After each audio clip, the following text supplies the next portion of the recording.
What is your age? I will be stepping back and focusing heavily on mentoring many Asian next generation leaders. So I'll be doing a lot of wealth preservation in Singapore.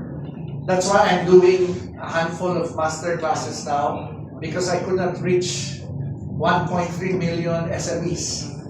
So I have a master class in Vivere, Alabang on March 28th. In the Philippines, about 1.3 million SMEs. Family-owned businesses. In the Philippines. Yes, that occupies clearly around 70% of all the employment. Wow, these are SMEs, a family in the Philippines. Yes, so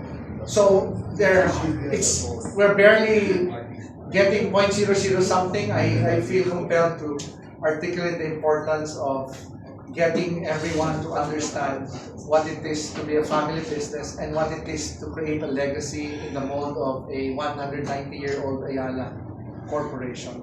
That's the masterclass, including wealth preservation and obviously legacy building for succeeding generations. So March 28th in the morning, I think, Yes.